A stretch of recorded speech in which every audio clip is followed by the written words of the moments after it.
Oh, Jesus. So, I bought a new keyboard. New might be the wrong word. As you can see, it's pretty yellow. I found it on Facebook Marketplace, and it caught my eye because it's one of the old Cherries. New enough to use USB though, but old enough to have like that old gross IBM yellow. And I thought it would be fun to restore it, kinda. So let's see if it even works. Also has a trackpad, which is pretty neat. This thing's so disgusting, dude. Alright, anyways, let's plug it in. Okay, so I have it plugged in. The trackpad works. I won't use that as much. I just like it because it's very gimmicky. It looks really stupid. And the keyboard works too.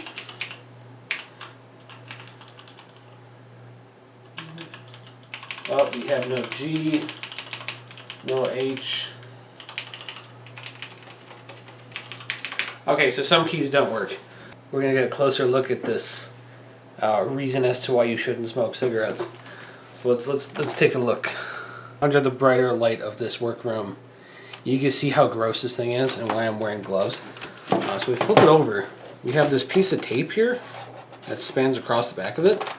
And if I remove it, you can see the original color of the plastic. So this thing was sitting in the sun, or who knows, maybe someone was smoking near it for a decade. The stock keys on it actually don't feel bad, but the overall vibe of it is disgusting. And the keys actually look like, if we can get a little closer look here, they look like a bag of Doritos tried to impregnate it. I'm like, look at that, dude. That is... The trackpad's also pretty cool, but I don't think I'm going to use it. It's lacking a scroll function, as far as I can tell. But it works. The left and right click works as well. I didn't show that, but so we're going to first remove all the keycaps and see what we're dealing with underneath this, and then pop it apart. And I want to replace all the switches, Retrobrite, the case maybe, and I'm debating on whether or not I want to add USB-C instead of USB-A. I haven't decided yet. All right, so the first key. I don't have a key puller. Oh boy, dude. That is...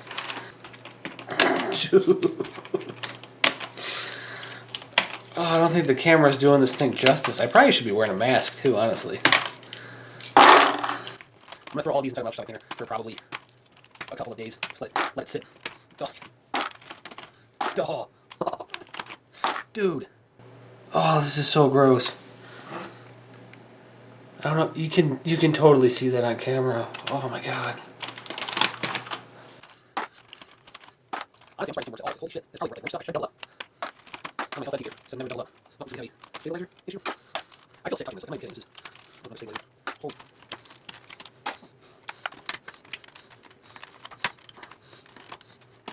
Does that keep popping off? I'm not being too gentle with it, so probably my fault. Oh.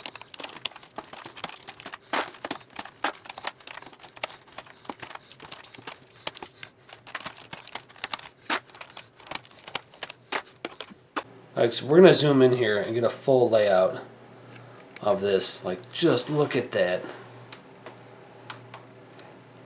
That is, like, caked. I don't even know what I'm looking at. Like, whose hair is this? Dude, there's so much hair. Oh, that is... Dude. I'm going to snip this. Might hurt some feelings there, but I'm replacing this cable anyways.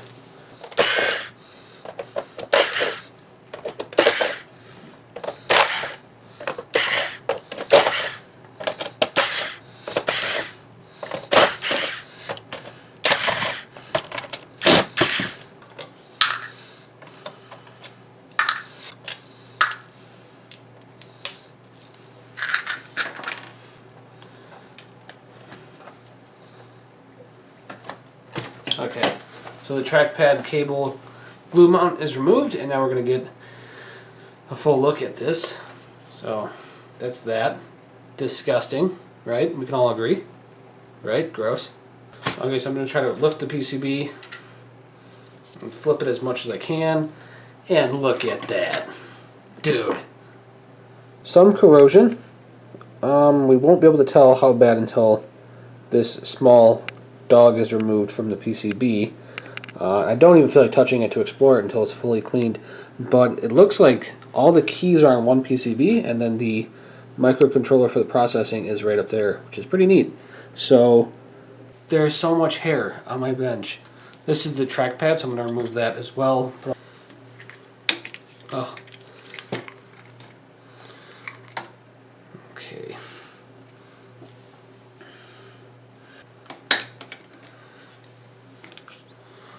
Alright, there's the trackpad module. I assume this was adhesive at one point, but not anymore, which is cool.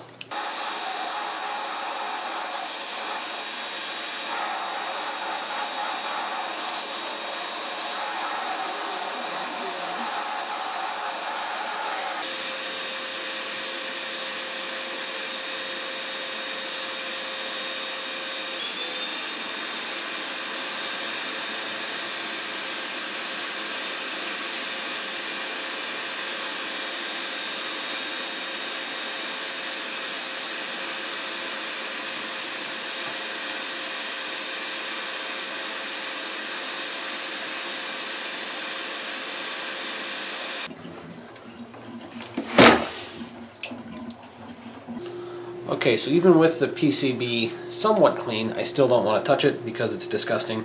I think the only way to really clean it now is to remove all the switches and then give it a good scrub. But before I do that, let's take a look at some damage I found.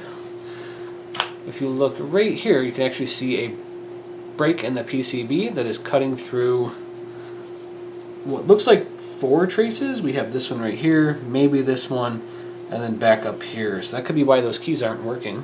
Now I'm going to break out my multimeter with continuity mode, touch the probes to get a beep.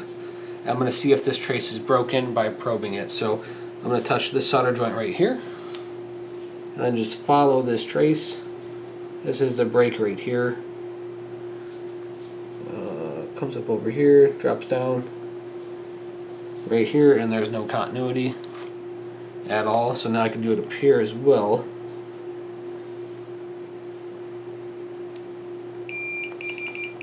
So we have continuity to these 2 pins right here.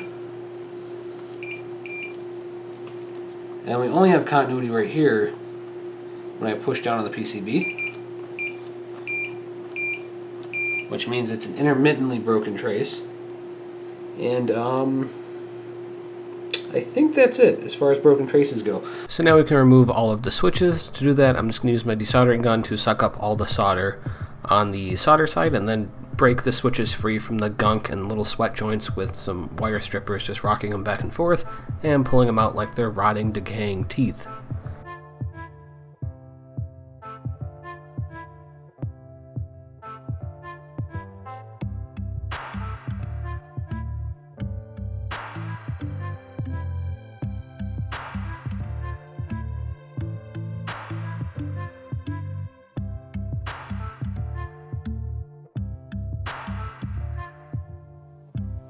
So with all the keys removed, I can now go ahead and throw this entire disgusting circuit board inside of a bath.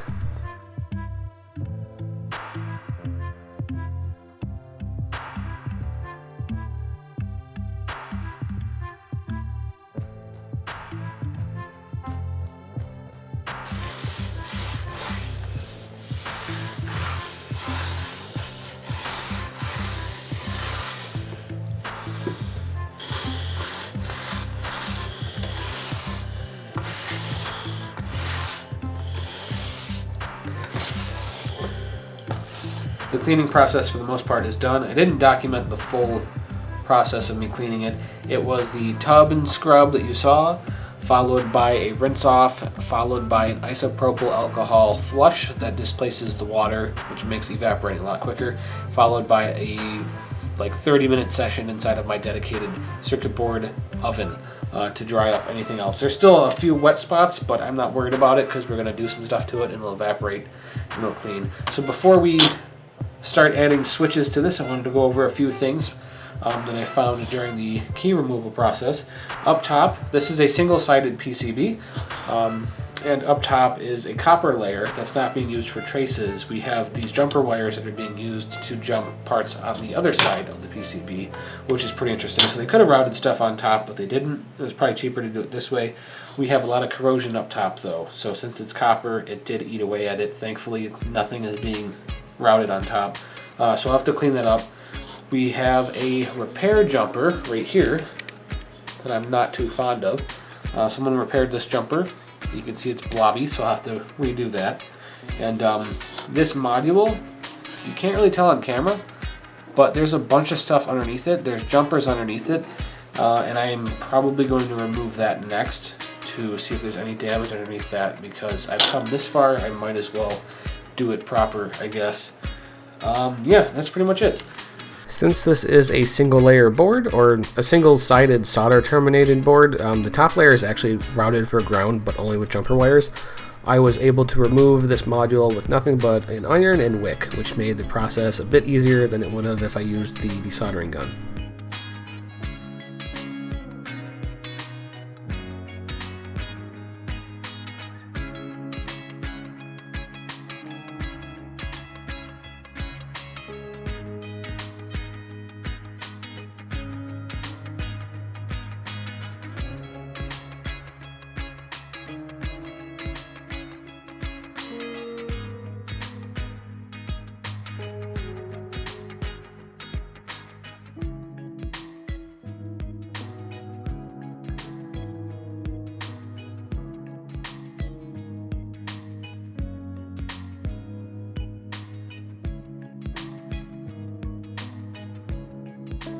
And now it's time for new switches.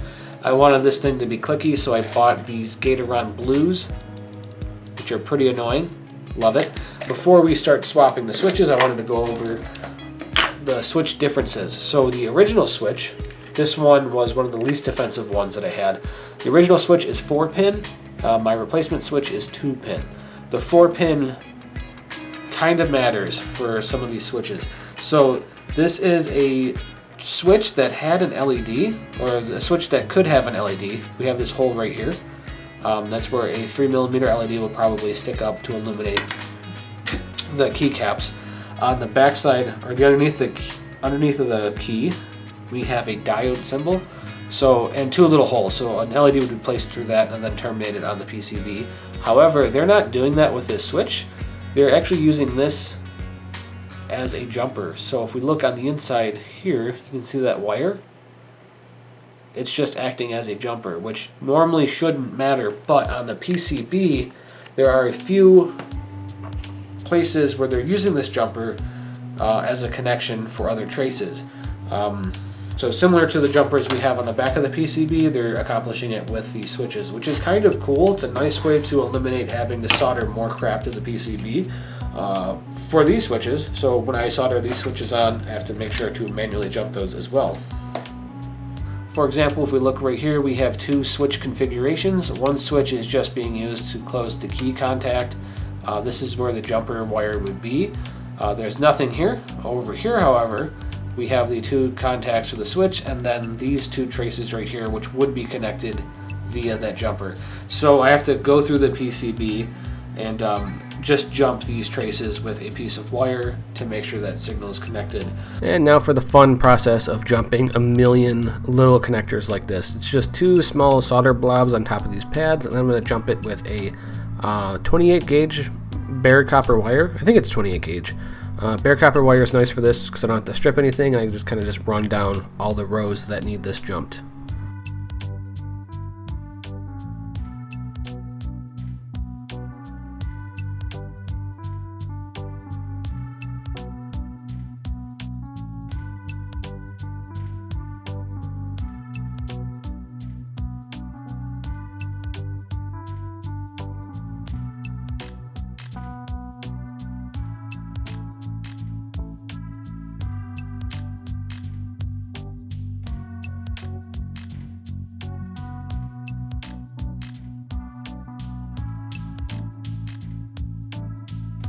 Up top, there's a lot of corrosion. Looks like some stuff got spilled on it over the years. I'm pretty sure the corrosion's done being active, or whatever was causing the corrosion's done being active, but I'm just going to remove it anyways, just in case there's still something eating away at this copper. To do this, I'm just going to use a low grit sanding sponge, and then just rub the areas of like weird solder mask until the solder mask comes off, and then rub a little bit deeper into the copper to remove that darkened spot on top.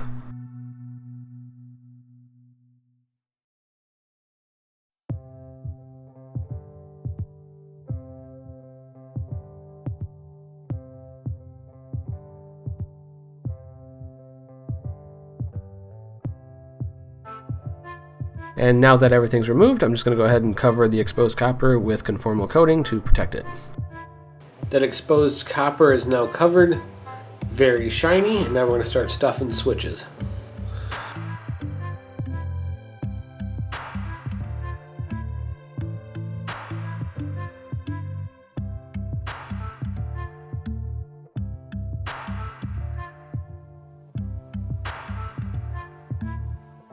If you skip through this part, I won't blame you. This keyboard doesn't have a switch plate, so placing these keys is a huge pain. I have to place all the keys in and then flip it over and hope that none of them fall out. Spoiler alert, they do. They fall out all the time. This part sucked. I hated everything about it. Don't do this unless you have... I don't know. Just do it with a keyboard that has a switch plate.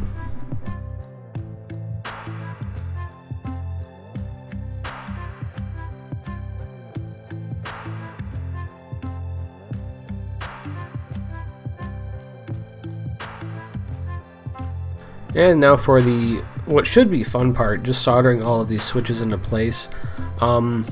It's not fun because I found out that there are a lot of broken pads. Some don't look broken, but they actually are broken. That's foreshadowing. So when I went to solder these into place, I noticed the pads were wiggling. I soldered them anyways, and then they broke even more when I put the keycaps on, which I'm getting ahead of myself, but this was a huge pain in the neck. This keyboard circuit board sucks. It's single layer, so all the pads and stuff are on the bottom. There's nothing holding it to the top of the PCB. If this PCB had feed-throughs, you would have that extra copper holding the pad to the board with the top support. So it didn't have that, so any excess heat, any weird movement, aggressive cleaning just lifted these pads right up. Broke a lot of traces in the process, and it was just overall a nightmare. 10 out of 10. Would do it again. So now I can put this module back into place. Spoiler alert, I broke pads doing this. A lot of fun. We ripped up, I think, 3 traces in the process of placing this thing back in.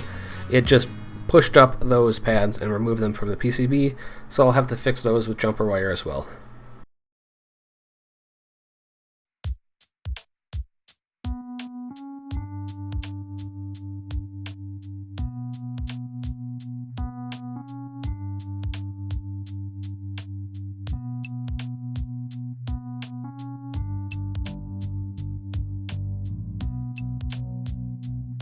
I wanted to keep the original keycaps on this, but then I found someone selling a more fun set on Facebook Marketplace, so I bought those.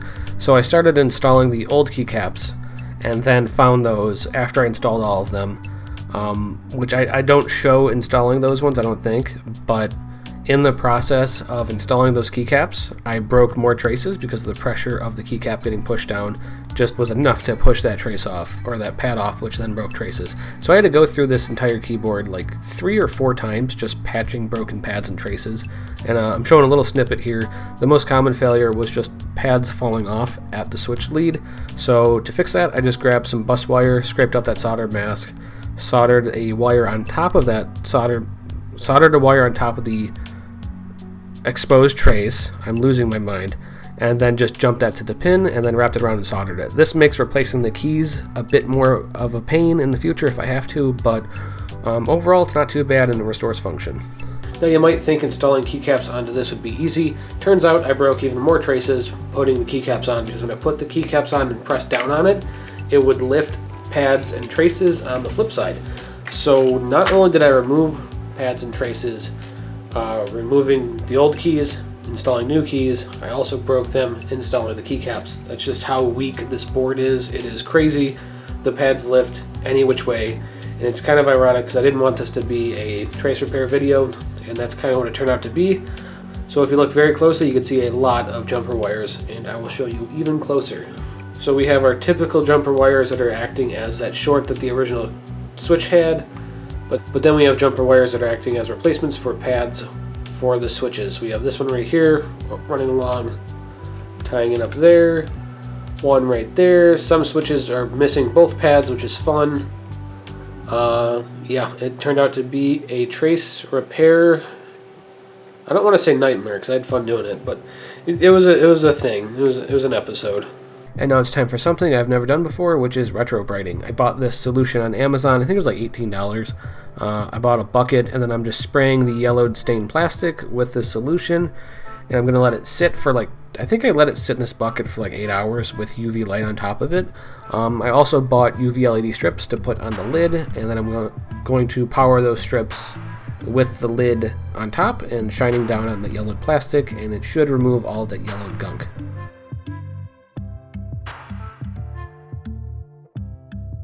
After scrubbing this and retrobriting it twice, the plastic has been restored to its original kind of like beigey white.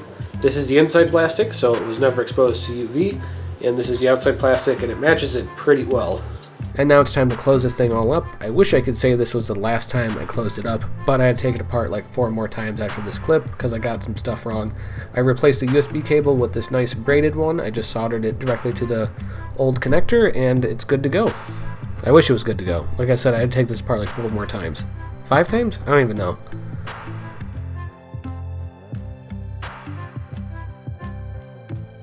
It has been 3 months since that last clip. I just don't want to do videos anymore, so I'm trying to get this one done, so I got most of it done. So I just got to film the ender and all that stuff and then throw it together. But in those 3 months, I've been using this keyboard every day at home and at work, taking it back and forth to test it out, and it works just fine, and it sounds obnoxious. Okay, so I have the keyboard hooked up to my phone with a hub. Let's go ahead and test it out, see how it sounds.